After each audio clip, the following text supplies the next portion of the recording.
యాకోబు రాసిన పత్రిక 4వ అధ్యాయము 11, 12 వచనాలు. James chapter 4 versus 11 and 12. మీరు మీ బైబిల్లో గమనించండి, నేను దాన్ని చదువుతాను.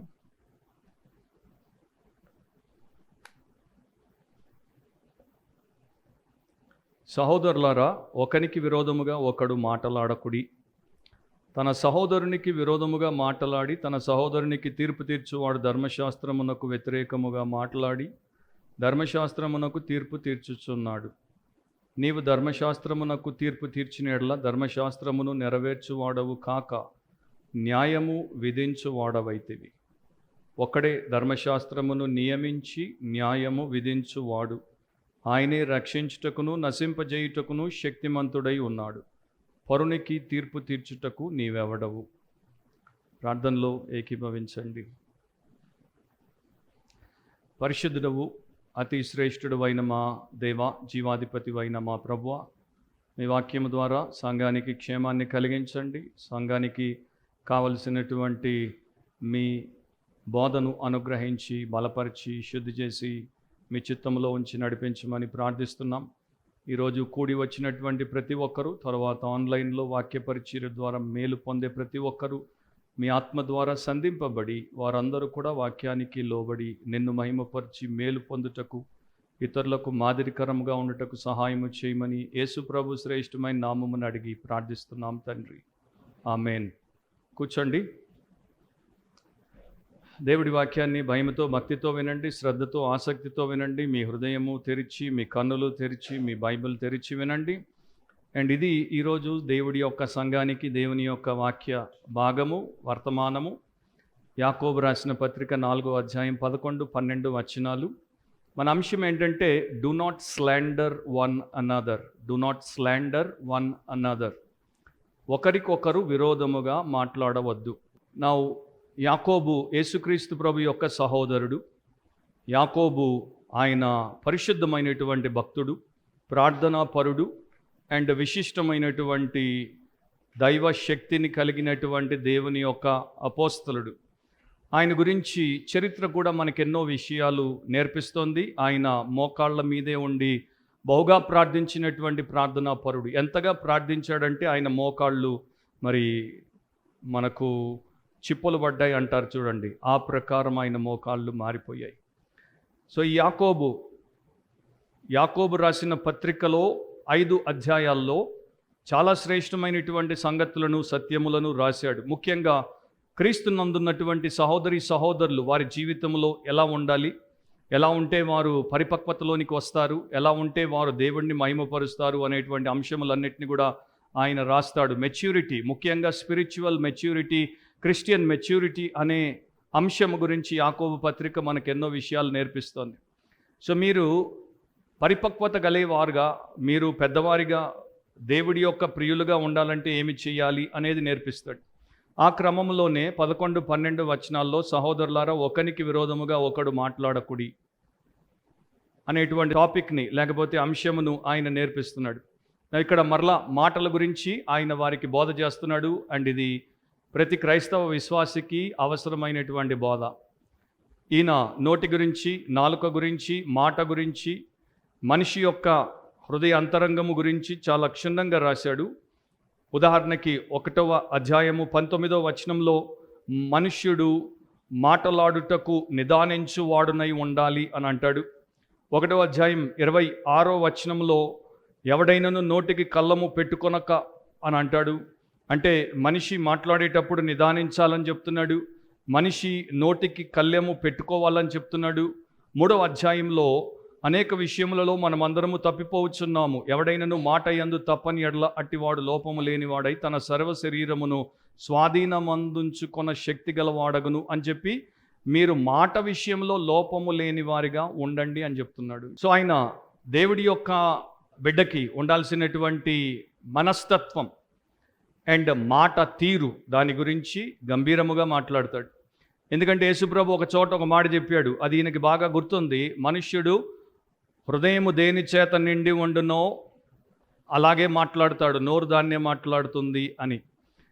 సో ఈ స్లాండర్ లేకపోతే ఒకరికి విరోధముగా ఒకరు మాట్లాడుట, అపవాదు వేయుట అనేది ఎవరికి క్షేమాన్ని కలిగించదు. క్రైస్తవ సంఘానికి అది మేలుకరము కాదు. దేవుడు దాన్ని ఎట్టి పరిస్థితుల్లో కూడా అంగీకరించడు అనే విషయాన్ని బోధిస్తూ ఈ విశ్వాసులకు దీన్ని రాశాడు.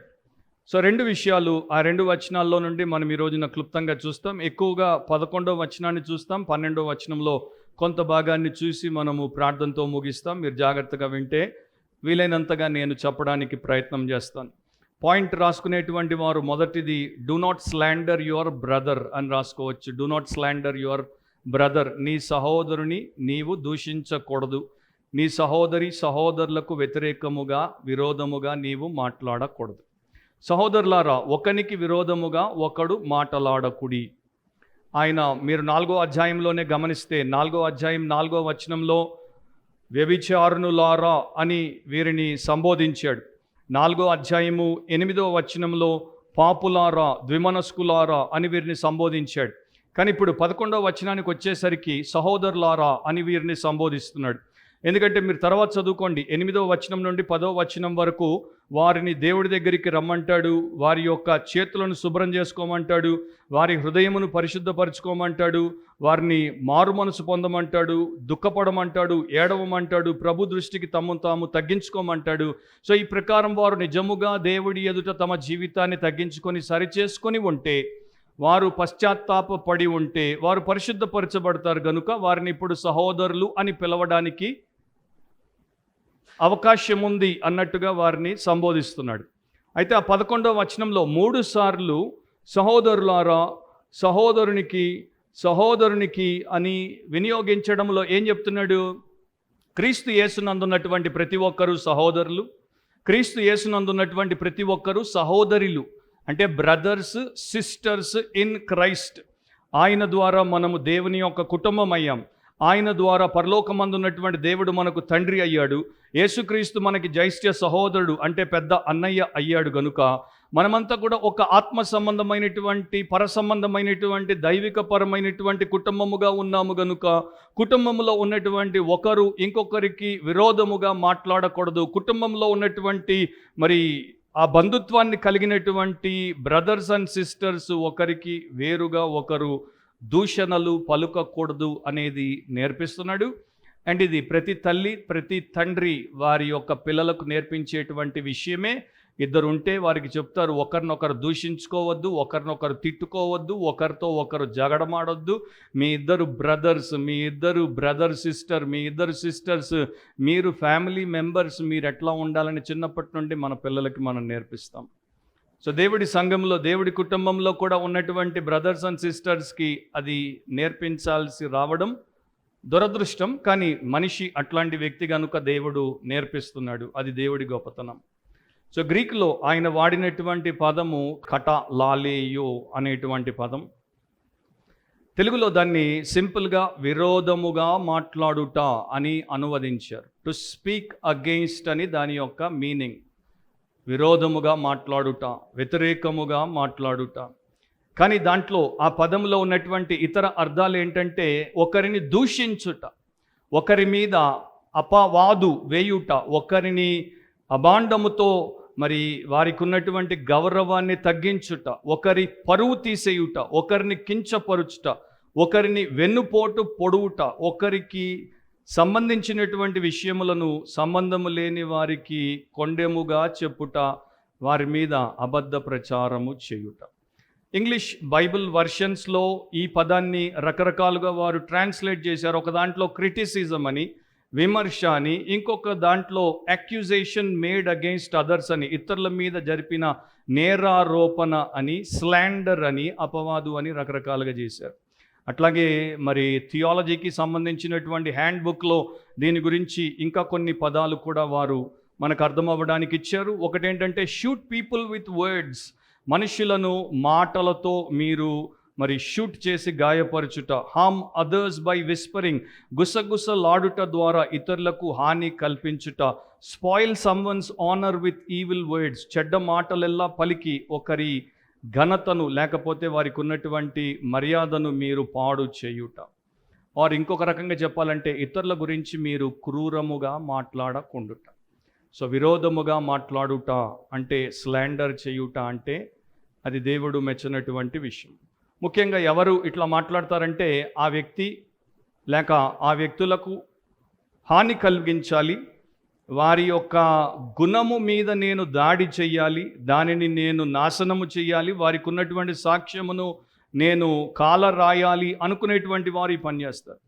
అపోస్తలుడైన పౌలు దీని గురించి ఒక చోట రాశాడు. 2 కొరింథీ 12:20 ఆయన మాటల్లోనే వింటే, ఎందుకనగా ఒకవేళ నేను వచ్చినప్పుడు మీరు నాకు ఇష్టలుగా ఉండరేమో అనియు, నేను మీకు ఇష్టడునుగా ఉండనేమో అనియు పౌలు తన సంఘానికి చెప్తున్నాడు, కొరింథు సంఘానికి చెప్తున్నాడు. నేను మరలా మీ దగ్గరికి వస్తే మీరు నాకు ఇష్టలుగా ఉండరేమో, నేను మీకు ఇష్టడిగా ఉండనేమో.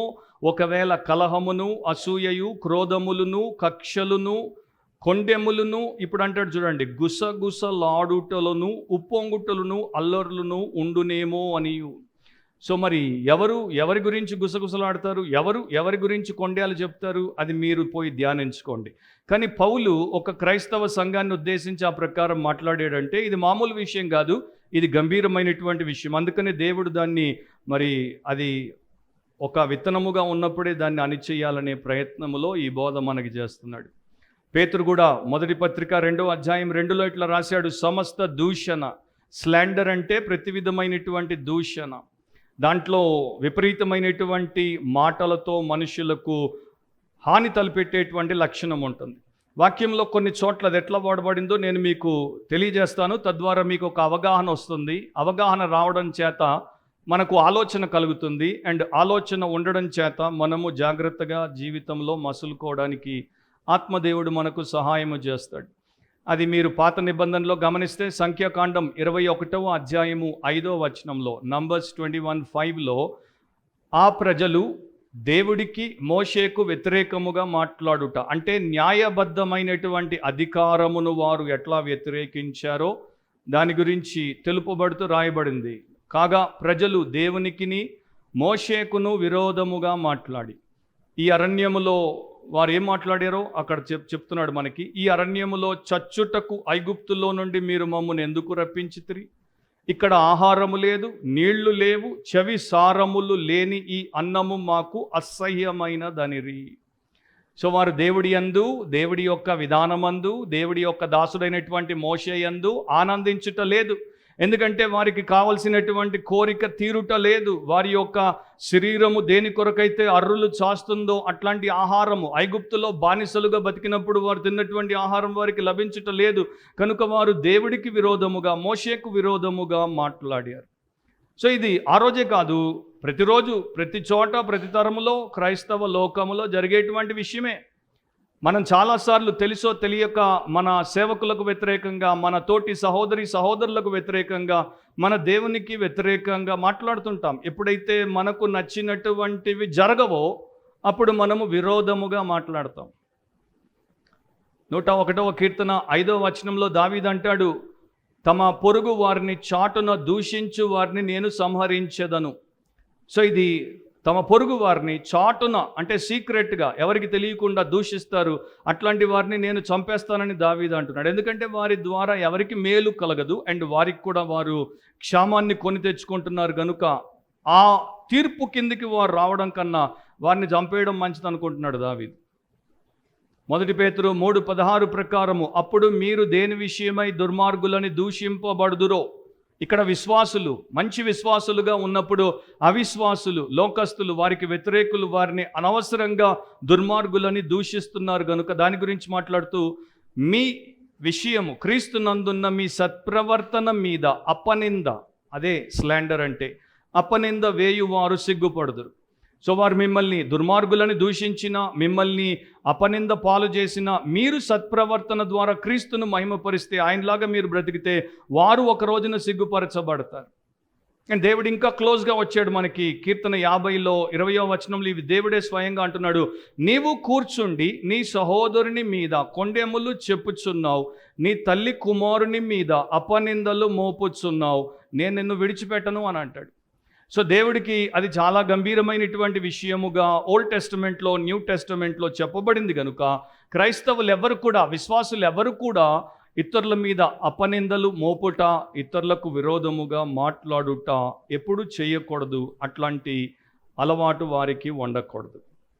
సో ఇది కొంతమంది అనుకోవచ్చు, ఓకే నేను మాట్లాడకూడదు అంటున్నాడు, నేను అనుకోవచ్చు, నేను ఆలోచించుకోవచ్చు, నా మైండ్లో వారి మీద కావాల్సినంత కసి తీర్చుకోవచ్చు. కాదు, అక్కడ ఉన్నటువంటి గ్రీక్ గ్రామర్ ప్రకారము మీరు అట్లా ఆలోచించను కూడా ఆలోచించకూడదు. మీరు ఆలోచిస్తే ఈరోజు కాబట్టి రేపు మీకు తెలియకుండా మీ నోట్లో నుండి ఆ మాటలు బయటకు వచ్చేస్తాయి. కనుక మీరు ఆలోచించకూడదు, మీరు చిత్తయించకూడదు. అంటే you should never think, you should never will and you should never speak such slander against your brother are sister. మరి ఎందుకు బ్రదర్ ఇట్లా మనము చేస్తాము? మన ప్రమేయం లేకుండా కొన్నిసార్లు మనం ఇట్లా మాట్లాడతాం. నేనైతే అసలు లెక్క కూడా పెట్టుకోలేదు ఎన్నిసార్లు మాట్లాడానో. ఇప్పుడు మీరు చెప్తుంటే నాకు అర్థమవుతుంది నేను ఎంత విరోధముగా, ఇతరులకు విరోధముగా నిత్యము మాట్లాడుతూనే ఉంటాను అనేది. ఎందుకు మాట్లాడతారంటే బైబిల్లో ఇవ్వబడినటువంటి కొన్ని కారణాలు. ఒకటి, గర్వం ఉంటే.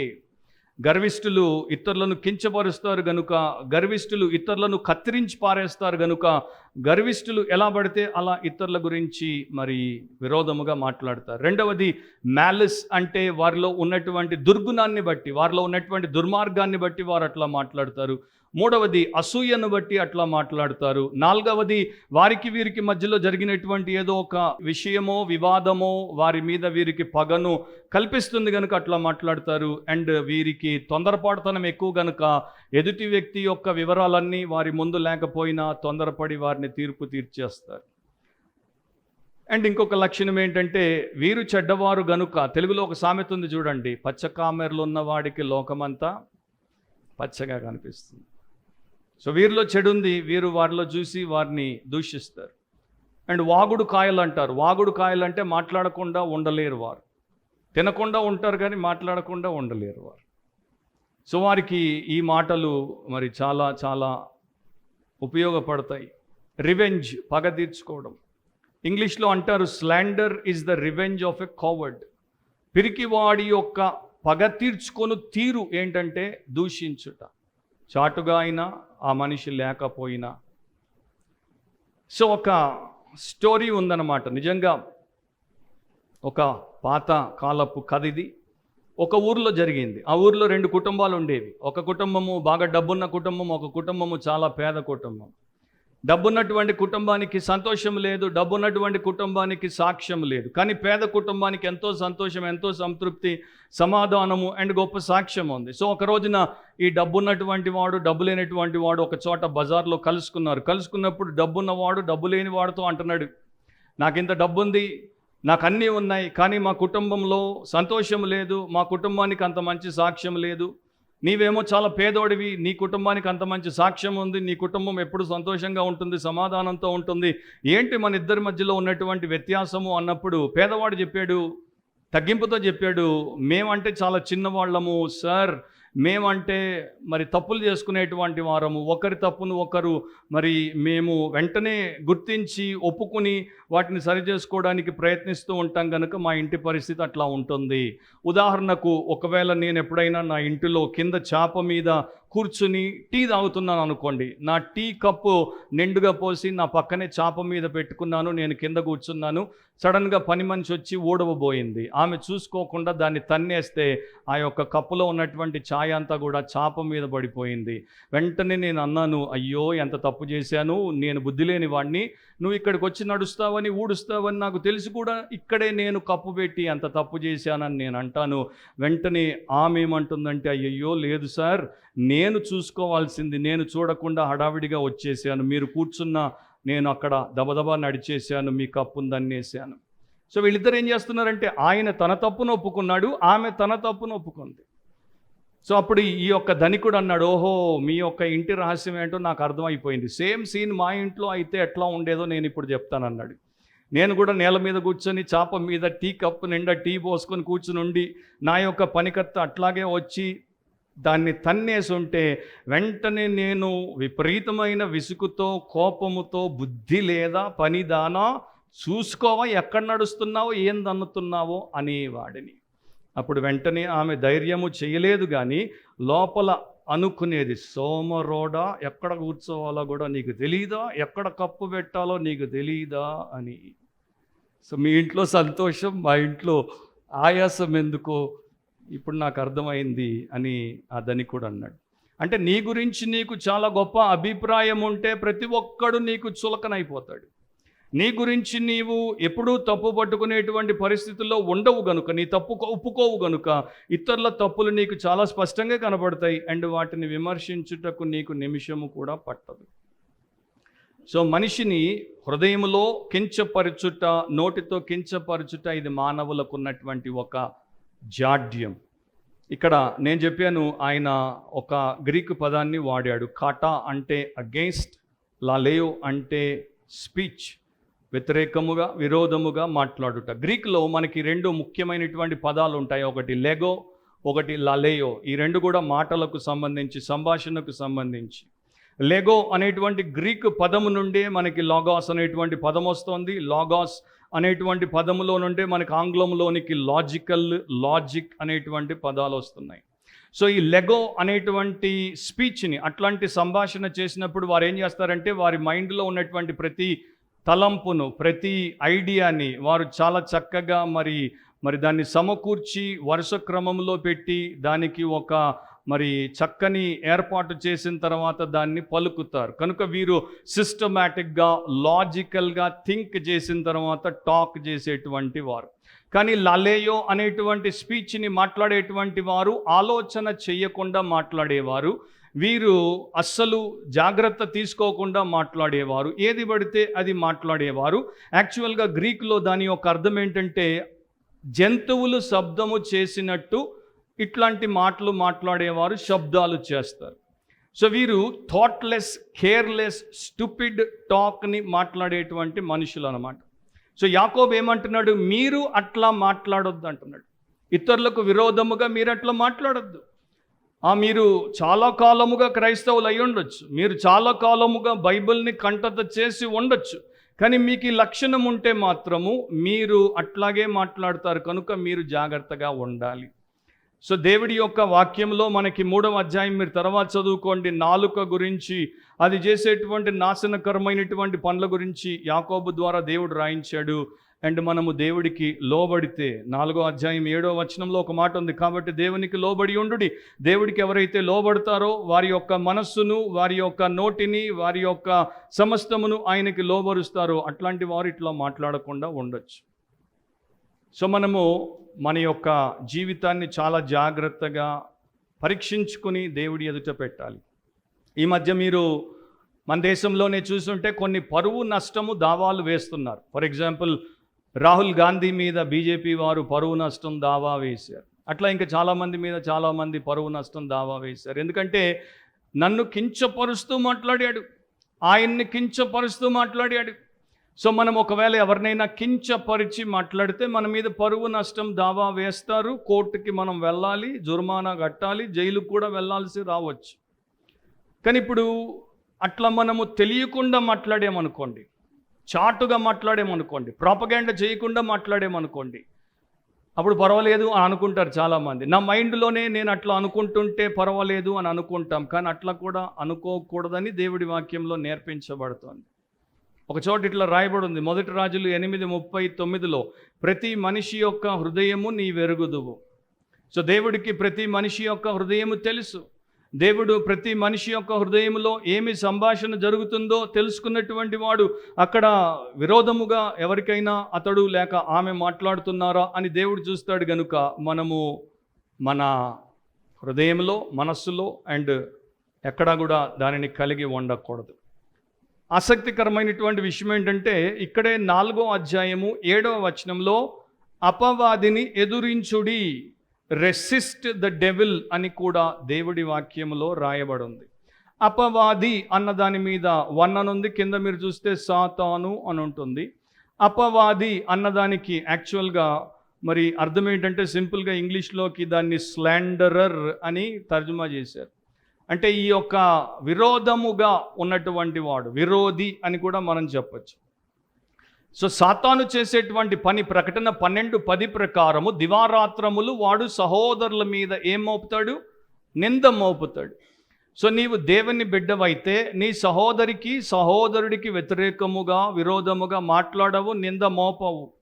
కానీ నీవు సాతాను సంబంధివైతే అది నీ జీవితంలో లక్షణముగా ఉంటుంది. నీవు నీ సహోదరుల మీద నిందలు మోపుతూ ఉంటావు, నీవు వారికి విరోధిగా మాట్లాడుతూ ఉంటావు, అండ్ వారి గురించి వారి యొక్క పరువు తీసేటువంటి వానిగా ఉంటాం. సో మనము దేవుడికి లోబడలేదు, మనము సాతానును వ్యతిరేకించలేదు, మనము సాతాను సంబంధులముగా సాతానును పోలి నడుచుకొనుచున్నాం అని చెప్పడానికి దానికన్నా పెద్ద సాక్ష్యము, రుజువు మనకి అవసరము లేదు. సో ఇది చాలా సీరియస్ మ్యాటర్. కొంతమంది అనుకుంటారు fault finding is my spiritual gift అని. ఇతరుల్లో ఉన్నటువంటి లోపములు, తప్పులు పట్టుటయే నా యొక్క ఆత్మీయ వరం. నాన్ సెన్స్ అది మనకి ఉండకూడదు. మనము తప్పు పట్టుకునే వారముగా నీ వంక నీవు, నా వంక నేను చూసుకునే వారంగా ఉండాలి. అది నాకు ఒకటి బాగా తెలుసు, అద్దములో నిన్ను నీవు చూసుకున్నంత ఇంకెవరిని కూడా నువ్వు చూడవు. సో అద్దములో నువ్వు చూసుకోవడం మంచిదే, కానీ నీ యొక్క హృదయంలోనికి కూడా నిన్ను నీవు ఎంత బాగున్నావు, ఎంత బాగుండాలి అని చూసుకుంటే ఎంత బాగుంటుంది. ఒక పురాతనమైనటువంటి గాథ ఇది, ఓల్డ్ లెజెండ్. యేసు ప్రభు ఒక రోజున పరలోకం నుండి దిగి భూలోకానికి వచ్చి మార్కెట్ ప్లేస్లో నడుస్తున్నాడు. సో ఒక చోట చాలామంది గుమిగూడున్నారు. ఎందుకు గుమిగూడున్నారని అక్కడికి వచ్చి ఆయన వారి వెనక నిలబడి చూస్తే అక్కడ ఒక కుక్క చచ్చిపోయి ఉంది. ఆ కుక్కకు మెడకి తాడు ఉంది. ఆ తాడేసి దాన్ని రథముతో లాక్కుని వచ్చారు. సో అది రోడ్డు మీద పడి ఈడ్చుకుపోయి అది చాలా కిరాతకంగా చచ్చిపడి ఉంది. సో చుట్టూ మూగినటువంటి మనుషులు కుక్కను చూసి మాట్లాడుతున్నారు, అయ్యో పాపం, కుక్క ఎవడు చంపాడో కానీ చాలా దారుణంగా చంపాడు, ఈడ్చి మరీ చంపాడు, దాని చెవులు ఎట్లా రక్కుసుకుపోయాయో చూడండి, చెవులన్నీ ఊడిపోతున్నాయి, లేకపోతే దాని యొక్క పీక ఎంత ఒత్తుకుపోయిందో చూడండి, ఇది తప్పకుండా ఏదో తప్పుడు పని చేసి ఉంటుంది, అందుకని దీన్ని ఎంత దారుణంగా శిక్షించారు అని మాట్లాడుకుంటున్నప్పుడు అందరూ అట్లాంటి లో టాక్ చేస్తున్నప్పుడు యేసుప్రభు అన్నాడంట, దాని పళ్ళు చూడు ఏ ముత్యాలు పనికొస్తాయి దాని ముందు అని. వెంటనే వాళ్ళందరూ ఒక్కసారి అన్నారంటే ఇట్లాంటి మాటలు యేసు ప్రభు తప్ప ఇంకెవరు మాట్లాడరు అని. సో వాళ్ళేమో కుక్కలో ఉన్నటువంటి వికారాన్ని చూస్తుంటే యేసుప్రభు అన్నాడు, దాని పళ్ళను చూడండి, ముత్యాలు దాని ముందు పనికి రావాలి. సో ఒక క్రిస్టియన్ కూడా క్రైస్ట్ లాగా ఎదుటి వ్యక్తిలో దేవుడి పోలికలో దేవుడి స్వరూపం అందున్నటువంటి ఎదుటి వ్యక్తిలో ఉన్నటువంటి గొప్ప విషయములను చూడగలగాలే తప్ప వారిలో ఉన్నటువంటి అవలక్షణాలు, వారిలో ఉన్నటువంటి హేయ విషయాలను చూసి వారికి విరోధముగా మాట్లాడకుండుట వారికి క్షేమం. సో తన సహోదరునికి విరోధముగా మాట్లాడి తన సహోదరునికి తీర్పు తీర్చువాడు ధర్మశాస్త్రమునకు వ్యతిరేకముగా మాట్లాడి ధర్మశాస్త్రమునకు తీర్పు తీర్చుచున్నాడు అని తర్వాత భాగంలో రాస్తున్నాడు. ఇక్కడ రెండు విషయాలు నేను మీ ముందు పెట్టాలి, జాగ్రత్తగా మీరు వినండి. ఒక క్రైస్తవుడు విరోధముగా ఎవరికి విరోధముగానైనా మాట్లాడినప్పుడు రెండు వాడి మీద నేర అభియోగాలు లేకపోతే నేరారోపణలు జరుగుతున్నాయి. ఒకటి, అతడు సహోదరునికి విరోధంగా మాట్లాడితే ధర్మశాస్త్రమునకు వ్యతిరేకముగా మాట్లాడుతున్నాడు, దేవుడి యొక్క వాక్యానికి వ్యతిరేకంగా మాట్లాడుతున్నాడు, బైబిల్కి వ్యతిరేకంగా మాట్లాడుతున్నాడు. అది క్షమించరానటువంటి నేరం. అండ్ క్రైస్తవులు సహోదరులుగా పోల్చబడ్డారు, క్రైస్తవులు మన పొరుగువారిగా పోల్చబడ్డారు. నిన్ను వలె నీ పొరుగువానిని ప్రేమించుము అని దేవుడు చెప్పాడు కనుక వారికి విరోధముగా మాట్లాడుటకు మనకు ఏ రకమైన హక్కు దేవుడు ఇవ్వలేదు. మాట్లాడితే దేవుడి యొక్క వాక్యానికి వ్యతిరేకంగా మాట్లాడిన వారం అవుతాం. ఇక్కడ ధర్మశాస్త్రము అంటే మోషే మనకిచ్చినటువంటి ధర్మశాస్త్రం అంతా, లేకపోతే ధర్మశాస్త్రంలో ఉన్నటువంటి ఒక ఆజ్ఞ అనేది మనము గ్రహించాలి. ఇది ఒక ఆజ్ఞ గురించి ప్రత్యేకంగా చెప్తున్నాడు. మీరు 2వ అధ్యాయము 8వ వచనంలో యాకోబు పత్రికలోనే మెట్టుకు నీ వలె నీ పొరుగువాని ప్రేమించుమను లేఖనములో ఉన్నట్టి ప్రాముఖ్యమైన ఈ ఆజ్ఞను మీరు నెరవేర్చిన యెడల బాగుగానే ప్రవర్తించు వారగుదురు. సో ఈ ఆజ్ఞ గురించి మాట్లాడుతున్నాడు, నిన్ను వలె నీ పొరుగువాడిని ప్రేమించాలి. ఇది రాయల్ లా, అంటే రాజు యొక్క ఆదేశము లేక ఆజ్ఞ. దాన్ని మీరు పాటిస్తే మీరు ఎవరికి విరోధముగా మాట్లాడరు. దాన్ని మీరు పాటించనప్పుడు మీరు మీ సహోదరులకు విరోధముగా మాట్లాడతారు. అండ్ అట్లా మీరు విరోధముగా మాట్లాడుట దేవుడు ఎన్నటికీ అంగీకరించినటువంటి పాపం. 3వ అధ్యాయంలో కూడా గమనించండి, 9వ వచనంలో దీనితో తండ్రి అయిన ప్రభువును స్తుతింతుము, దీనితోనే దేవుని పోలికగా పుట్టిన మనుష్యులను శపింతుము. సో ఒక నోటితోనే దేవుణ్ణి స్తుతిస్తున్నారు అండ్ ఆయన పోలికలో పుట్టిన మనుషులను శపిస్తున్నారు. అట్లా ఉండకూడదు. ఒకే ఊట నుండి తీపి నీరు అండ్ చేదు నీరు ఎట్లా వస్తాయని కూడా అక్కడ అంటాడు. సో మనము మన పొరుగు వారిని నిజంగా ప్రేమిస్తున్నామా లేదా అనేది మనకి ఈజీగా తెలిసిపోతుంది. ఎప్పుడైనా ఎవరి గురించి అయినా మీరు విరోధముగా మాట్లాడితే, ఏ కాంటెక్స్ట్లో మాట్లాడినా, వారిని కించపరచాలి, వారిని కత్తిరించాలి, వారికి హాని కలగాలి అనేటువంటి దురుద్దేశంతో మీరు ఎప్పుడు మాట్లాడినా, మీరు దేవుని యొక్క ఈ నిన్ను వలె నీ పొరుగు వారిని ప్రేమించుము అన్న దానికి వ్యతిరేకముగా పాపము చేస్తున్నారు. అండ్ ఇక్కడ వాడబడినటువంటి గ్రీక్ పదానికి అర్థం ఈచ్ అదర్, ఒకరికొకరు అనేటువంటి దాని యొక్క అర్థం ఏంటంటే ఆ వ్యక్తిని, ముఖ్యంగా ఆ వ్యక్తిని సూచించే విషయం అన్నమాట. ఆ వ్యక్తి చేసేటువంటి పని కాదు. కొంతమంది ఆ మనిషి చేసేటువంటి పనులను విమర్శిస్తారు, కానీ కొందరికి ఆ మనిషి అంటే ఇష్టం ఉండదు. దాని గురించి మాట్లాడుతున్నాడు దేవుడు. నీకు ఆ మనిషి అంటే ఇష్టం ఉండదు, నీకు ఆ మనిషి అంటే ఏదో కారణము చేత ఒక రకమైనటువంటి హేయ భావం ఉంది, ఒక రకమైనటువంటి ద్వేషభావం ఉంది, కనుక నీవు ఆ మనిషికి ఎప్పుడు చూసినా విరోధిగా, వ్యతిరేకముగానే మాట్లాడతావు. ఆ లక్షణం ఉండకూడదు అంటున్నాడు. సో మనము క్యారెక్టర్లో క్లెన్స్ చేయబడాలి. మన యొక్క గుణములో, మన శీలములో, వ్యక్తిత్వములో శుద్ధి చేయబడాలంటే వాక్యం నేర్పిస్తున్నటువంటి సత్యం ఏంటో మనకి తెలియాలి. ఒక సేవకుడు తన స్నేహితుడితో కలిసి జపాన్ దేశానికి వెళ్ళారు సేవ చేయడానికి. అక్కడ వారు మీటింగ్స్లో మాట్లాడుతున్నారు. ఒక రోజున సాయంత్రము ఇద్దరు కూడా జపాన్లో ఉన్నటువంటి యోకోహామా అనేటువంటి సిటీలో నడుస్తున్నారు. సో నడుస్తున్నప్పుడు ఇద్దరు ఫ్రెండ్స్, వీరికి ఒక కామన్ ఫ్రెండ్ ఉన్నాడు. సో ఒక ఆయన ఆ కామన్ ఫ్రెండ్ గురించి సడన్గా దబదబ విరోధముగా మాట్లాడడం మొదలుపెట్టాడు. దూషణ పలుకులు పలకడం మొదలుపెట్టాడు. గుర్తుపెట్టుకోండి, ఇద్దరు క్రైస్తవ సేవకులు, ఇద్దరు జపాన్కి వచ్చింది దేవుడి వాక్యాన్ని అవిశ్వాసులకు అండ్ ఇంకా ఎదుగుదల లేనటువంటి వారికి బోధించుటకు. సో రెండవ వ్యక్తి వెంటనే ఏం చేశాడు, 4 మాటలు ఈయన నోట్లో నుండి రాగానే అతడిని ఆపేసి అతడి 2 భుజాలు పట్టుకొని తన ముఖాన్ని అతడి ముఖములో పెట్టి కంట్లోకి కళ్ళు పెట్టి మరి చూసి ఈ రకంగా చెప్పాడు. ఆ సేవకుడు ఎవరైతే అట్లా దూషించాడో ఆయన పేరు గార్డన్. ఆయన అన్నాడు, గార్డన్, దేవుడిని ప్రేమిస్తున్నాను అని చెప్పుకునేటువంటి ఏ మనిషి కూడా ఇంకొక మనిషి గురించి ఆ ప్రకారం మాట్లాడడు, ఆపు అన్నాడు. గార్డన్, దేవుణ్ణి ప్రేమిస్తున్నానని చెప్పేటువంటి ఏ మనిషి అయినా ఇంకొక మనిషి గురించి అట్లా మాట్లాడు, ఆపు అని కుదిపేసరికి అతడు ఆపేశాడు. ఆ వ్యక్తి పేరు గార్డన్ మెక్డానల్డ్, ఒక ప్రముఖ సేవకుడు. ఆయన తన యొక్క ఒక పుస్తకంలో దీని గురించి రాశాడు. ఆ రోజు నేను ఆపేశాను, ఆ రోజు నాకు నిజంగా షాక్ ఇచ్చాడు నా స్నేహితుడు, ఆ రోజు నాకు కనువిప్పు కలిగించాడు. దాని తర్వాత 20 సంవత్సరాలకు నేను ఈ సంగతి నా పుస్తకంలో రాస్తున్నాను. ఈ 20 సంవత్సరాల్లో 10,000 సార్లు నేను మరలా అదే పాపము చేయబోయాను. కానీ ప్రతిసారి నా స్నేహితుడు నా భుజాలు పట్టుకుని నా ముఖంలో ముఖం పెట్టి, నా కంట్లోకి కళ్ళు పెట్టి చూసి, దేవుడిని ప్రేమిస్తున్నానని చెప్పేటువంటి ఏ మనిషి కూడా ఇంకొక మనిషిని అట్లా దూషించడు, ఆపు అన్న మాటలు గుర్తుకొచ్చి నేను ఆపేశాను. నా స్నేహితుడు నాకు ఎంత మేలు చేశాడు అంటాడు ఆయన. ఈ రోజుల్లో అట్లాంటి స్నేహితులు మన సంఘాల్లో మనకి చాలా తక్కువ మంది. మిమ్మల్ని అట్లా ఆపితే వారితో మీ సంబంధం ఆగిపోతుంది కదా. ఓ నన్నే తప్పు పడుతున్నావా, ఇక నీకు నాకు. చిన్నపిల్లలు అయితే అంటారు కటిఫ్, క్రిస్టియన్లు కూడా కటిఫులు చేస్తారు, కటాఫులు చేస్తారు. ఒక ఆయన అక్కడ తలుపుతున్నాడు ఇట్లా, అది మంచిది కాదు. సో రెండవది, ఇక్కడ సహోదరునికి విరోధముగా మాట్లాడి తన సహోదరునికి తీర్పు తీర్చువాడు ధర్మశాస్త్రమునకు వ్యతిరేకంగా మాట్లాడి ధర్మశాస్త్రమునకు తీర్పు తీర్చుచున్నాడు. ధర్మశాస్త్రానికి తీర్పు తీర్చడము అది చాలా చాలా హేయమైనటువంటి విషయం. చాలాసార్లు క్రైస్తవులు ఏమనుకుంటారంటే, మాకు చాలా వాక్యం తెలుసు, మేము చాలా ఎదిగినటువంటి క్రైస్తవులము, మేము దేవుడితో నడిచేటువంటి క్రైస్తవులము, మాకు దేవుడు ప్రత్యేకమైనటువంటి కృపనిచ్చాడు, అనుగ్రహాన్ని ఇచ్చాడు అని వారిని దేవుడికి చాలా దగ్గరగా ఉన్నతంగా పెట్టుకుంటారు, మిగతా వారిని చాలా తక్కువగా దూరంగా పెట్టేస్తారు. ఈ యాటిట్యూడ్ కూడా వారు ఈ ప్రకారము చేయడానికి వారిని పురిగొల్పుతుంది. సో ఇక్కడ ధర్మశాస్త్రానికి విరోధముగా మాట్లాడకూడదు. ధర్మశాస్త్రానికి తీర్పు తీర్చుట అనేది చాలా హేయమైనటువంటి విషయం. ధర్మశాస్త్రం మనల్ని తీర్పు తీరుస్తుంది.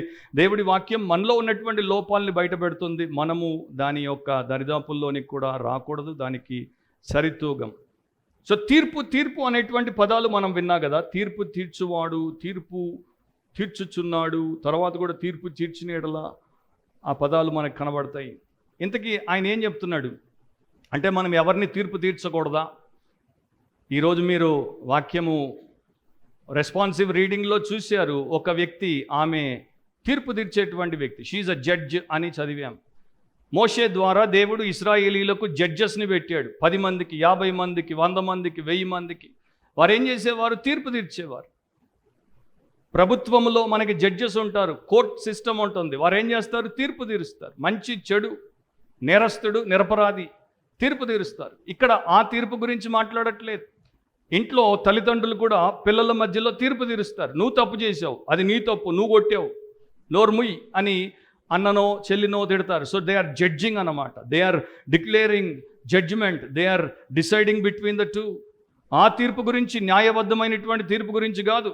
ఇంట్లో తల్లిదండ్రులు తీర్పులుగా తీరుస్తారు, బడిలో టీచర్లు తీర్పు తీరుస్తారు, సమాజంలో మరి జడ్జిలు తీర్పు తీరుస్తారు. అట్లాంటి తీర్పు గురించి మాట్లాడట్లేదు. కానీ ఒక రకమైనటువంటి కాండెమ్నేషన్, అంటే వారిని ఖండించుట, వారిని మరి గాయపరచుట అనే దురుద్దేశముతో తీర్పు తీర్చుట గురించి మాట్లాడుతున్నాడు. గ్రీకులో 3 మూల పదాలు న్యూ టెస్టమెంట్లో వాడబడ్డాయి. ఒకదాన్ని ఆనాక్రీనో అంటారు, ఇంకొక దాన్ని డియాక్రీనో అంటారు. ఆ 2 ఇక్కడ వాడబడలేదు. ఇక్కడ వాడబడినటువంటి సింపుల్ పదం ఏంటంటే క్రీనో. క్రీనో అంటే ఒకరిని ఖండించేటట్టు. న్యాయపు తీర్పులో ఒక వ్యక్తిని దోషి అని ఎట్లా జడ్జి ప్రకటిస్తాడో ఆ ప్రకారం నీ సహోదరుణ్ణి, నీ సహోదరిని నీవు దోషి అని ప్రకటిస్తున్నావు. ఆ హక్కు నీకు లేదు, ఆ అధికారం నీకు లేదు.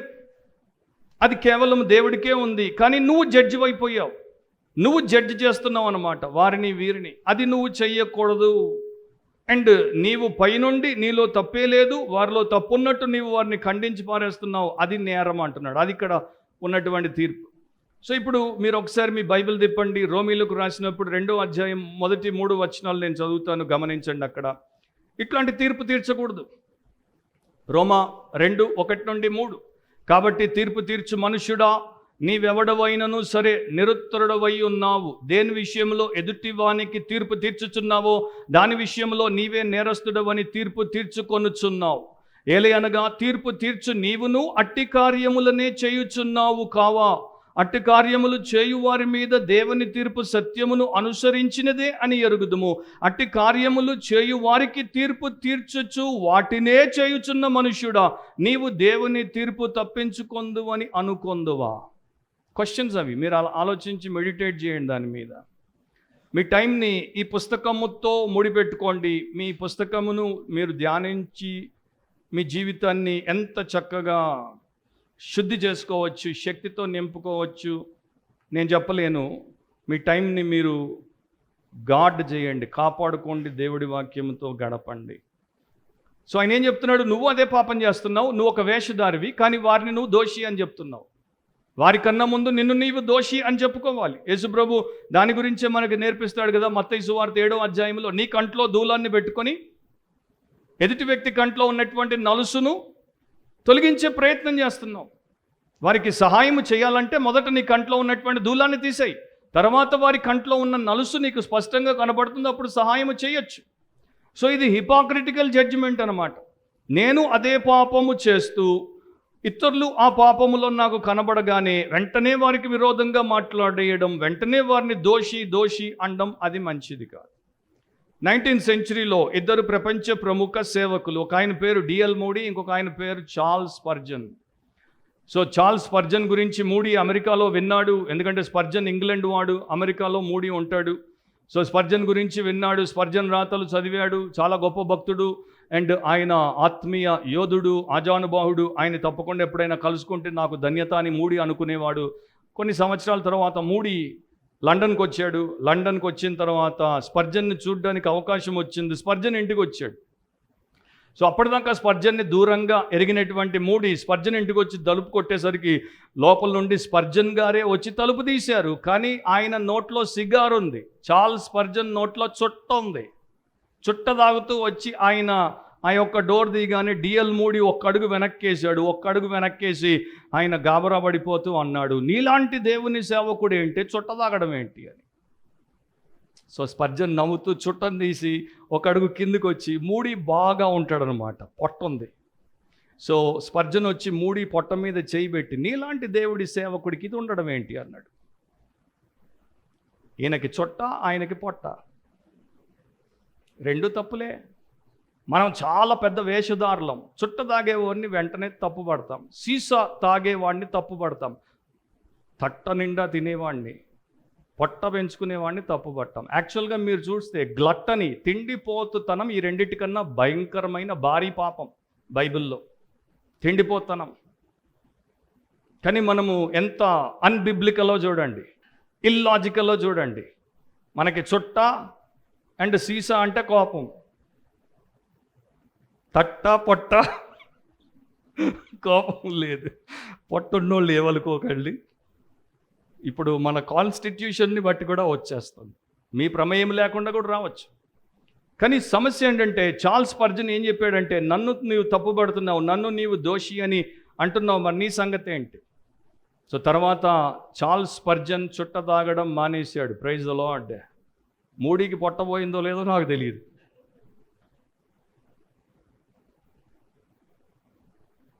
సో ప్రభు అయిన యేసు ఏమంటాడో గమనించండి. యోహాను సువార్త 7వ అధ్యాయం 24వ వచనంలో, do not judge according to appearance but judge with righteous judgement అంటున్నాడు. వెలిచూపును బట్టి, అంటే బయటికి మీకు కనబడే విషయాన్ని బట్టి తీర్పు తీర్చొద్దు, న్యాయమైన తీర్పు తీర్చుడు అనెను. సో మీరు చూడగానే, అందుకని అంటారు మన కళ్ళు కూడా మనల్ని మోసపుచ్చుతాయి. మీ కంటికి కనిపించేదంతా నిజం కాదు, మీ కంటికి కనిపించేదంతా మీరు చూసినట్టు అనుకున్నట్టు అయి ఉండకపోవచ్చు. తెలుగులో ఒక సామెత అన్నారు, తాటి చెట్టు కింద కూర్చొని పాలు తాగినా కళ్ళు తాగుతున్నాడు అనుకుంటారంట మనుషులు. సో అది మన కంటితో మనం చూస్తున్నాం కదా, మన కళ్ళు మనల్ని మోసపుచ్చుతున్నాయి.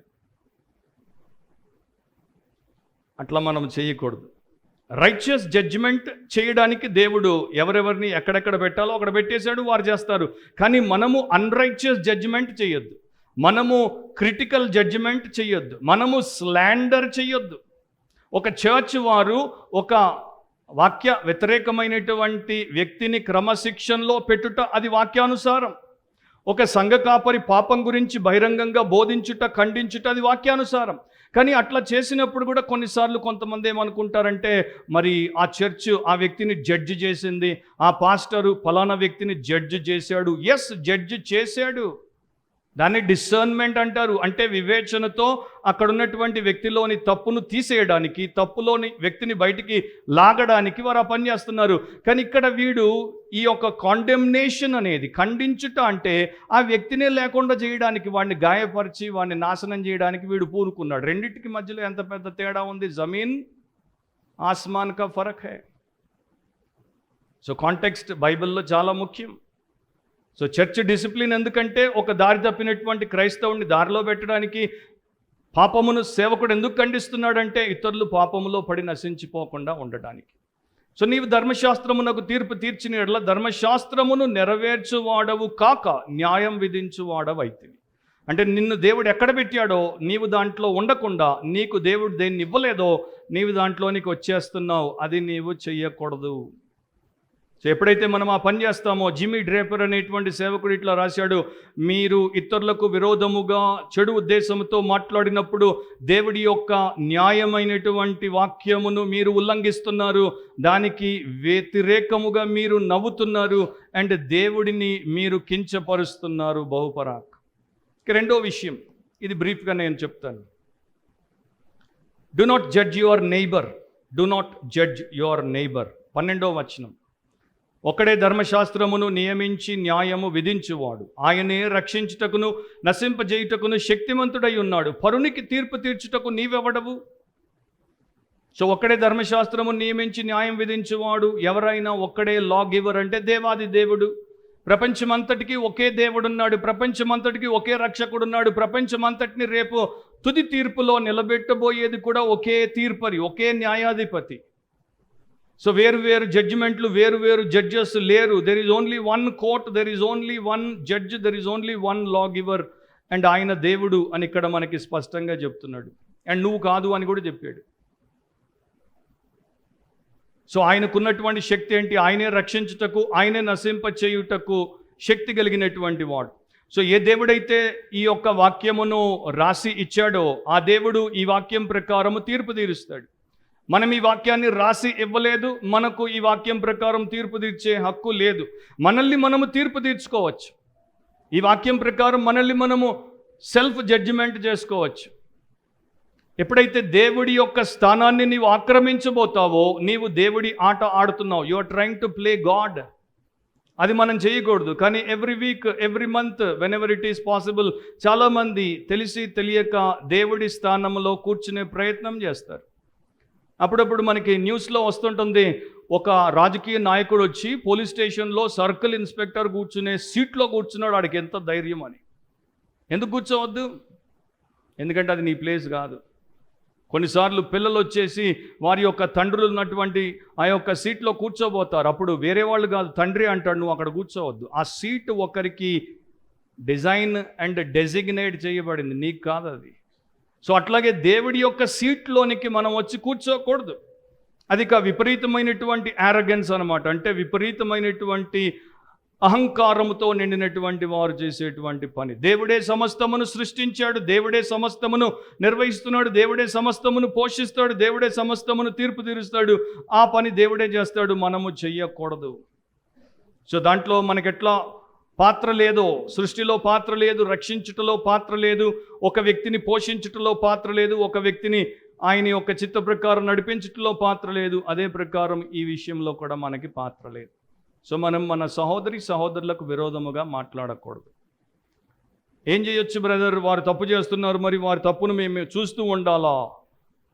చూస్తూ ఉండొద్దు. ప్రేమతో సత్యం చెప్పండి, తప్పు అని చెప్పండి. వారి దగ్గరికి వెళ్ళి వారికి చెప్పండి. వారి గురించి ఇంకో చోటికి పోయి వారు ఈ తప్పు చేస్తున్నారు నీకు తెలుసా, వారు ఆ తప్పు చేస్తున్నారు నీకు తెలుసా అని ఊరంతా టామ్ చేయకూడదు.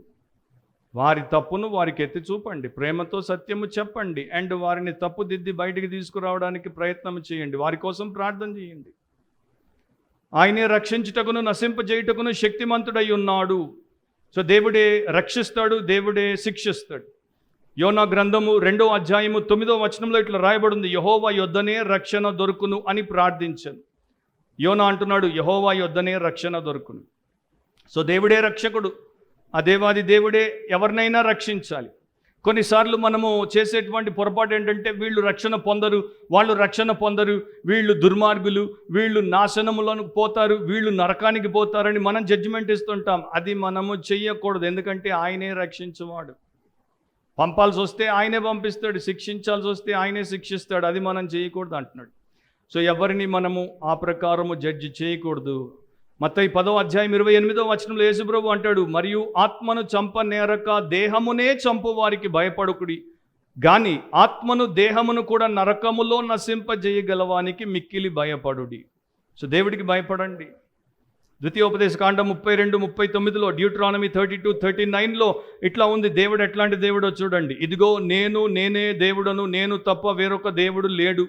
మృతి నొందించువాడను బ్రతికించువాడను నేనే. అంటే చంపేదాయనే, బ్రతికించేదాయనే, గాయపరచువాడను స్వస్థపరచువాడను నేనే. నా చేతిలో నుండి విడిపించువాడెవడను లేడు. సో ఈ దేవుడితో మనం ఎట్లా పోయి పోటీ పడతాం? ఈ దేవుడి సీటు నుండి ఆయన్ని పక్కకి నెట్టి మనం ఎట్లా పోయి దాంట్లో కూర్చుంటాం? సో అది కాంటెక్స్ట్. అందుకనే అంటున్నాడు, who are you to judge your neighbour?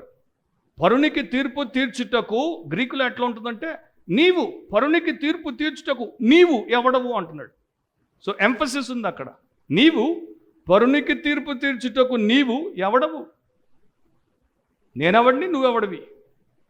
ఎందుకంటే ఆ పరుడు దేవుడి యొక్క సంబంధి, దేవుడి చేత సృష్టించబడ్డాడు, దేవుడికి అతడు దాసుడు, రేపు దేవుడికి అతడు లెక్క చెప్తాడు. రోమీలకు రాసినప్పుడు అందుకనే 14వ అధ్యాయం 4వ వచనంలో బైబిల్ ఇట్లా అంటుంది, పరుని సేవకునికి తీర్పు తీర్చుటకు నీవెవడవు? పరుని సేవకునికి తీర్పు తీర్చుటకు నీవెవడవు? ఇప్పుడు మన ముఖ్యమంత్రి గారికి ఎంతోమంది సేవకులు ఉన్నారు. నేనెవడిని పోయి వాళ్ళకి తీర్పు తీర్చడానికి? ముఖ్యమంత్రి పనివారు సరిగా చేయకపోతే పని ముఖ్యమంత్రి తీర్పు తీరుస్తాడు.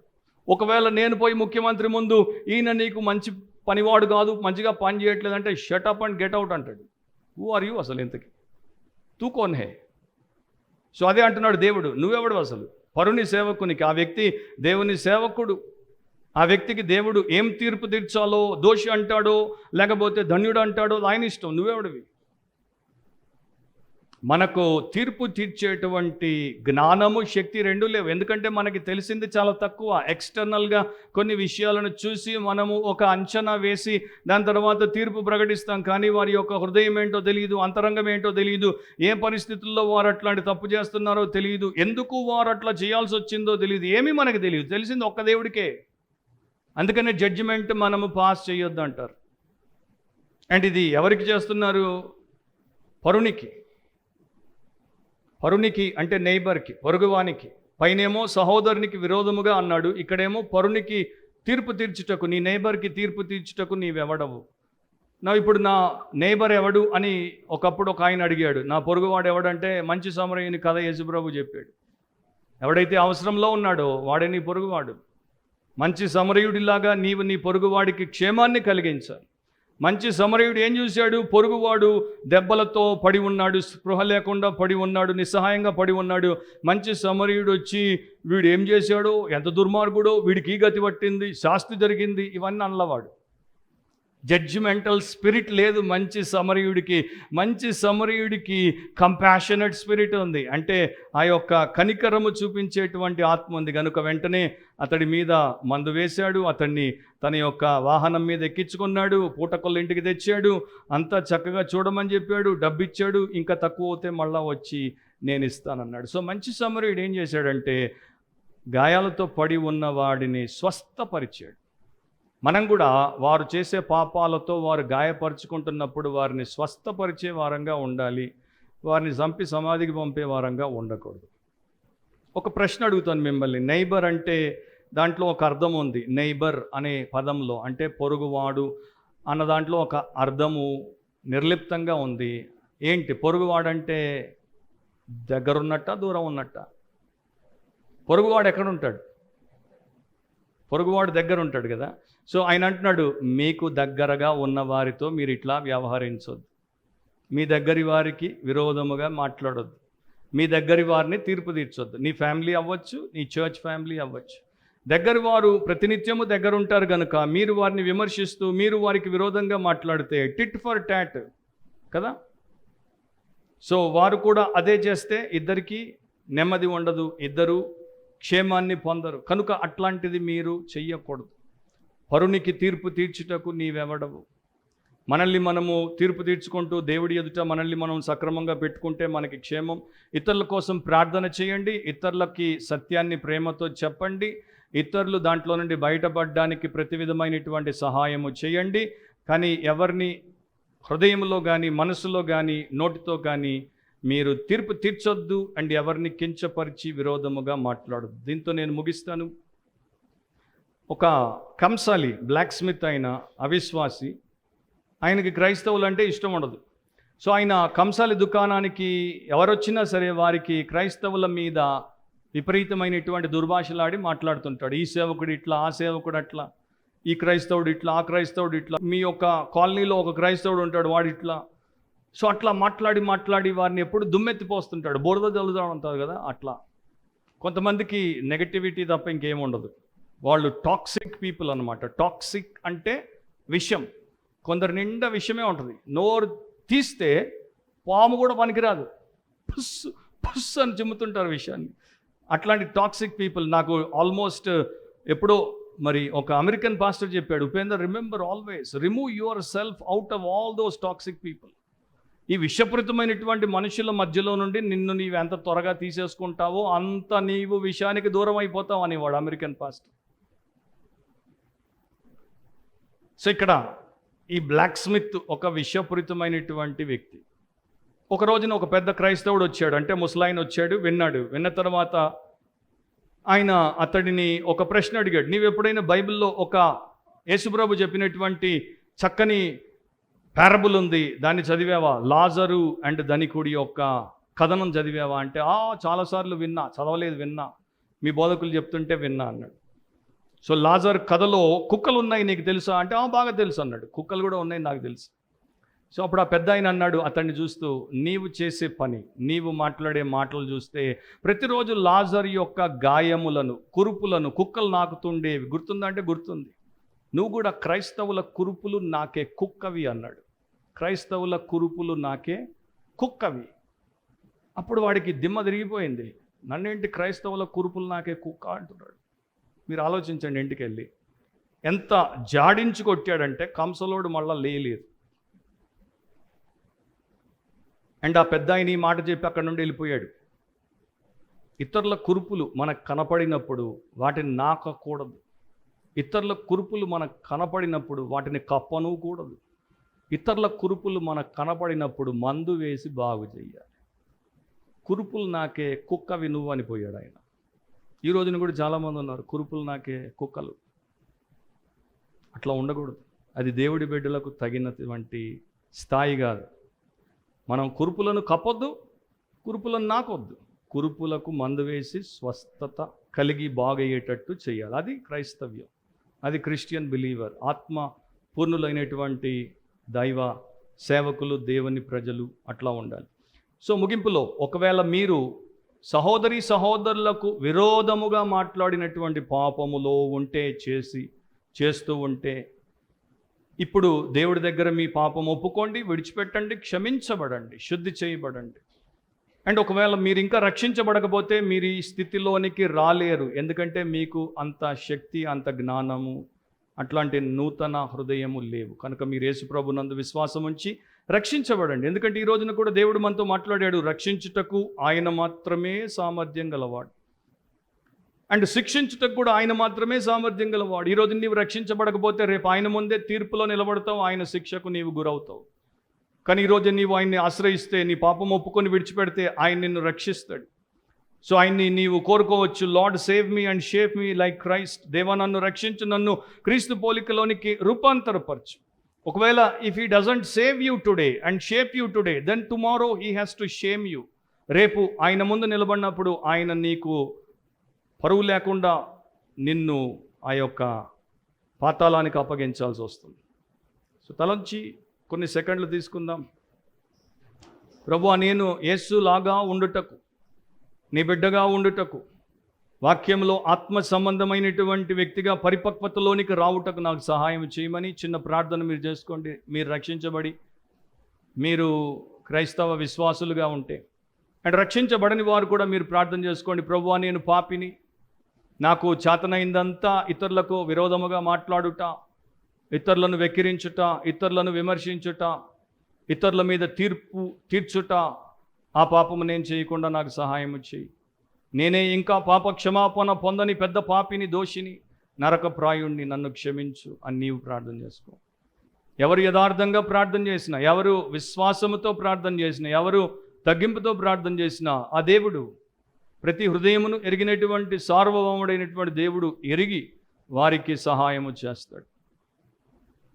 అండ్ నీవు ఎన్ని సంవత్సరాలుగా క్రైస్తవ విశ్వాసిగా ఉన్నావో నాకు తెలియదు, కానీ ఇన్ని సంవత్సరాలు ఎంతమందికి విరోధముగా మాట్లాడావో, ఎంతమందిని విమర్శించావో, అన్యాయముగా వారికన్నా పెద్ద పాపము నీలో ఉంచుకొని నీవు వారిని అన్నావో, అవన్నీ కూడా దేవుడి దగ్గర ఒప్పుకో, విడిచిపెట్టు, క్షమించబడి శుద్ధి చేయబడు.